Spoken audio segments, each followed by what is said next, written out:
Hello friends, good evening. நமக்குன்னு இருந்தால் அது நமக்குன்னு இருக்கும், அது எங்கேயும் போகாதுன்னு சொல்லுவாங்க. அது மாதிரி தான் ஃப்ரெண்ட்ஸ், இந்த வாழைக்கட்டை 4 வாழைக்கட்டை 200 ரூபாய்க்கு வாங்கிட்டு வந்தாங்க ஃப்ரெண்ட்ஸ். வாங்கிட்டு வந்து அந்த சமயத்தில் அவங்க தம்பிக்கு ரொம்ப சீரியஸ் ஆகிடுச்சு. அதை நடவே முடியாமல் அழுகி போய் கருப்பாகிடுச்சு. கருப்பாகினோடனே நான் கோவமாக தூக்கி போட்டுருங்கன்னு சொன்னேன். வாங்கிட்டு வந்து உடனே நடணும், அதுக்கு எதுக்கு வாங்கிட்டு வந்தீங்க, 200 ரூபாய் வேஸ்ட் ஆகிடுச்சு, தூக்கி போட்டுருங்கன்னு சொன்னேன். அவங்க அதை வந்து வெளியில் கொண்டு தூக்கி போடாமல் பக்கத்து பிளாட் ஃப்ரெண்ட்ஸ், இங்கே பாருங்கள், இதுதான் நம்ம வீடு.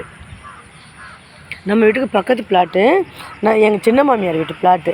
அந்த பிளாட்டில் தூக்கி போட்டாங்க. அவங்க சொல்லியிருந்தாங்க இதை வந்து க்ளீன் பண்ணி செடியெல்லாம் போடுமான்னு சொல்லியிருந்தாங்க. எங்களால் செய்யவே முடியல.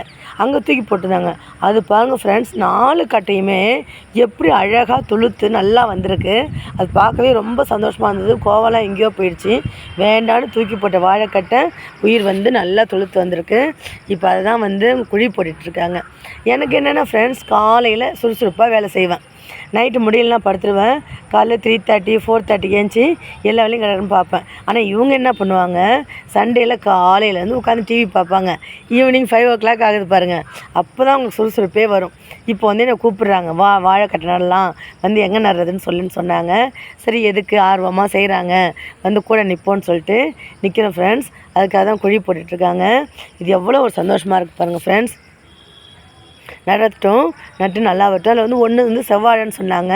அப்போ மற்ற 2 கற்பூரவள்ளி என்னமோ சொன்னாங்க. வரட்டும், வந்தவொடனே நான் உங்களுக்கு காமிக்கிறேன். இது ஃபுல்லாக பெரிய பிளாட் ஃப்ரெண்ட்ஸ். இந்த பிளாட்டை வந்து நம்ம க்ளீன் பண்ணி செடியெல்லாம் போடலாம். நாங்கள் 2 பேரும் வேலைக்கு போகிறோம். அப்புறம் பசங்களும் 7th தான் படிக்கிறாங்க, ட்வின்ஸுங்கனால எங்களால் அவங்கள கிளப்புறது, நாங்கள் கிளம்பி போகிறது. அப்புறம் சாட்டர்டேவும் இல்லாமல் வேலை வந்துட்டால் ரொம்ப கஷ்டமாக இருக்குது. சாட்டர்டே சண்டேவும் கரெக்டாக இருக்குது. ஆள் கிடைக்கல. இப்போ எல்லாமே இந்த என்ஆர்ஜி வேலைன்னு கொடுத்துருக்காங்கல்ல கவர்மெண்ட்டில். அதனால் நமக்கு வந்து தோட்ட வேலை செய்யறதுக்குலாம் ஆளே கிடைக்கல. இவ்வளோ பெரிய இடத்த நம்மளாலையும் சுத்தமும் பண்ண முடியாது. ஆள் கிடச்சிதுன்னா கொஞ்சம் மழை விட்டவனே இதெல்லாம் க்ளீன் பண்ணி செடியெல்லாம் போடணும் ஃப்ரெண்ட்ஸ். இதில் தான் நம்ம பூஜை பண்ணிவிட்டு பூசணிக்காய் உடைப்பாங்கல்ல வீடு கிரகப்பிரவேசத்தப்போ, அந்த பூசணிக்காய் போட்டு தான் நிறையா காய், ஒரு 4-5 காய் மாதிரி பறிச்சிட்டேன். பூசணிக்காய் வத்தல் போட்டு யூடியூப்பில் வீடியோ போட்டிருப்பேன். அதுக்கப்புறம் இன்னும் 2 பூசணிக்காய் வச்சிட்ருக்குறேன், எதுவுமே செய்ய முடியாமல். இப்போ பாருங்கள் ஃப்ரெண்ட்ஸ், நம்ம பார்க்கவே இல்லை, ரொம்ப நாளாக இங்கே வரவும் இல்லை, பார்க்கவும் இல்லை. எவ்வளோ பெரிய பூசணிக்காய் ஃப்ரெண்ட்ஸ், ரொம்ப பெருசாக இருக்குது. அப்படியே தரையில் கிடக்கிறார், தூக்கவே முடியாது போல இருக்குது. இவ்வளோ பெரிய பூசணிக்காய் இருக்குது. இதையும் பறிக்கணும். பறித்து என்ன செய்யுதுன்னு தெரில நமக்கு. எங்கள் சைடில் இந்த பூசணிக்காய், சவு இதெல்லாம் சாப்பிட பயப்படுவாங்க. மாமியார் வீட்டு சைடில் சளி பிடிச்சிக்கும், ஜுரம் வந்துடும்னு பயப்படுவாங்க. இல்லைனா இதை வந்து பீஸ் போட்டு எல்லாருக்கும் கொடுத்துடலாம். நான் தைரியமாக சாப்பிடுவேன். இந்த நீர்க்காயெல்லாம் பிடிக்கும். பூசணிக்காய் மோர் குழம்பு, பூசணிக்காயில் சாம்பார், 2 பச்சை மிளகாய் கீரி போட்டு சாம்பார் வச்சா சூப்பராக இருக்கும்.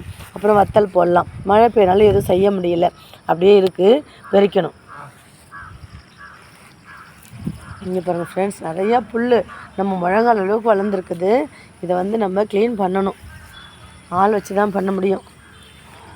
இங்கே பாருங்கள் ஃப்ரெண்ட்ஸ், ஒரு கட்டை வச்சுட்டாங்க. நான் சொன்னேன் கட் பண்ணாதீங்க, இலையை பார்க்கறதுக்கு தான் ரொம்ப அழகாக இருக்குது, ஆசையாக இருக்குது, அதனால் கட் பண்ணாதீங்க, இலையோடையே வச்சுருங்கன்னு சொன்னேன். இலையோடையே வைக்கிறாங்க. ரொம்ப மனசு கஷ்டமாக இருந்தது எனக்கு. 200 ரூபாய் வேஸ்ட், 200 ரூபாய் வேஸ்ட்டாக போச்சு, நடவே இல்லை, நடுறதுக்கு எதுக்கு வாங்கிட்டு வந்தீங்க அப்படின்னு சொன்னேன். அப்போ சோதனையாக அவங்க தம்பிக்கு சீரியஸாக ஒரு 10-15 நாள் ஹாஸ்பிட்டலும் வீடுமா அலைஞ்சோமா, நடணுங்கிற எண்ணமே வரல. வீணாக போயிடுச்சு, அழுகி போயிடுச்சுன்னு தான் தூக்கி போட்டோம்.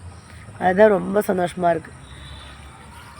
அது கொண்டுட்டு போய் ரோட்லையோ இல்லை குப்பை தொட்டிக்கிட்டேயோ எங்கேயும் போடாமல் பக்கத்துலேயே தூக்கி போட்டாங்க பாருங்கள். அது ஒரு நல்லதாக போச்சு. நம்ம சொல்லுவோம்ல, போகிற உயிர் கூட திரும்பி வந்துடும் நல்ல நேரம் இருந்தால் சொல்லுவாங்கள்ல, அந்த மாதிரி தான் இந்த இப்போ வாழையை பார்க்கும்போது ஞாபகம் வருது. இது மாதிரி யாரெல்லாம் நீங்கள் செடியெல்லாம் வச்சுருக்கீங்கன்னு கமெண்ட்ஸில் சொல்லுங்கள். இந்த வீடியோ உங்களுக்கு பிடிச்சிருந்தா லைக் பண்ணுங்கள், ஷேர் பண்ணுங்கள், சப்ஸ்கிரைப் பண்ணுங்கள், பெல் பட்டனை ப்ரெஸ் பண்ணுங்கள். அப்போ தான் நான் போடுற வீடியோ உடனுக்குடன் உங்களுக்கு நோட்டிஃபிகேஷன் வரும். இந்த வீடியோ உங்களுக்கு பிடிச்சிருந்தா லைக் பண்ணுங்கள் ஃப்ரெண்ட்ஸ். Thank you, by.